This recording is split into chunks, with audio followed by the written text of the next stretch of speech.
Kieran was never one for ordinary things. Give him an ancient riddle or a crumbling map, and he was in his element.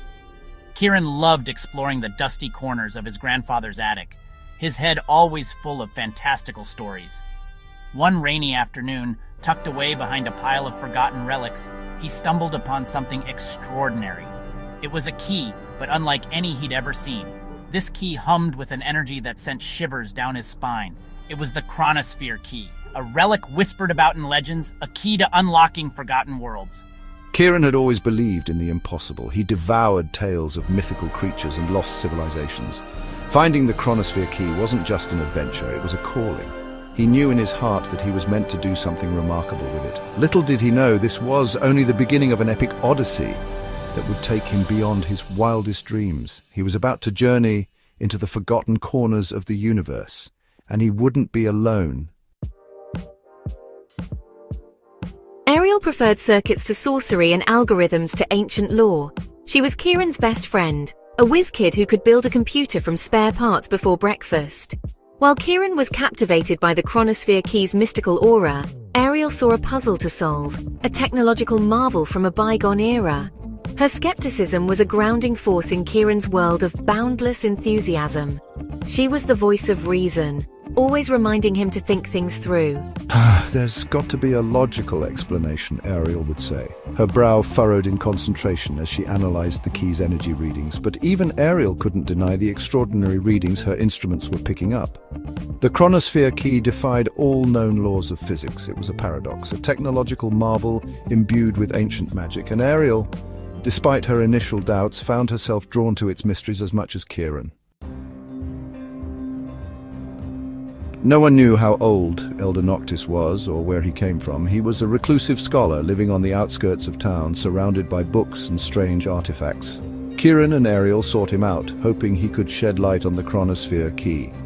Elder Noctis was shrouded in an aura of mystery. He spoke in riddles, his voice a low, raspy whisper that hinted at ancient secrets. The chronosphere. Key is more than just an artifact. It is a beacon, a distress call from forgotten worlds teetering on the brink of collapse.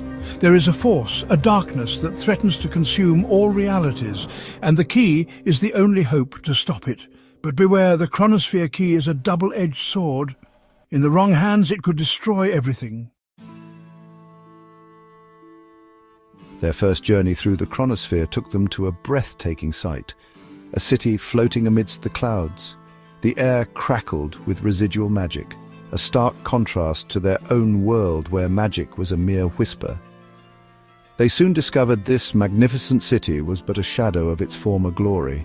The buildings lay in ruins, overgrown with vines. There were no inhabitants, only an eerie silence that spoke of a tragedy long past.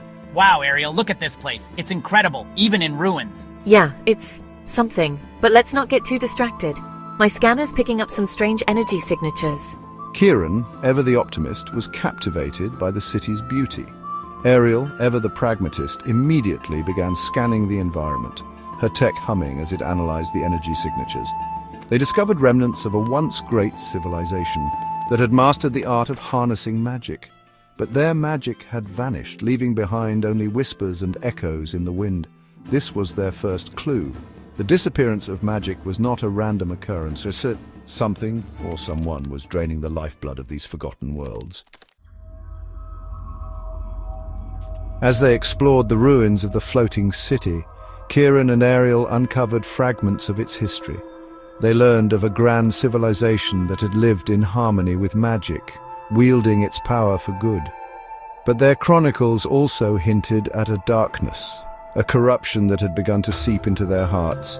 The pursuit of power, it seemed, was a tale as old as time itself. Ariel, look at this inscription. It talks about a powerful sorceress named Astra. Astra? That name sounds familiar. Elder Noctis mentioned her, didn't he? One inscription, etched into a weathered stone tablet, spoke of a powerful sorceress who had craved ultimate control over magic. She had sought to hoard it all for herself, believing that true power lay in domination, not balance. Her name was Astra, and her story served as a chilling reminder of the dangers of unchecked ambition. This discovery sent a shiver down Kieran's spine. Was Astra the force Elder Noctis had warned them about? The pieces were starting to fall into place. Their journey continued, taking them to a world of perpetual twilight where the sun never fully rose. The inhabitants of this world had once possessed the ability to manipulate time itself, but their mastery had come at a terrible cost. They had become addicted to the allure of altering the past, of righting wrongs and reliving glories. In their hubris, they had disrupted the natural order, plunging their world into chaos. This place, it feels so off, like time itself is broken. Yeah, it's like they tried to play gods and ended up paying the price. We need to be careful. This forgotten world was a stark lesson in the delicate balance of power. It was a reminder that even the noblest intentions could have disastrous consequences. Every action had a reaction, every choice a ripple effect that could be felt across the fabric of reality. Kieran and Ariel realized that their quest was not just about stopping a threat, but about understanding the true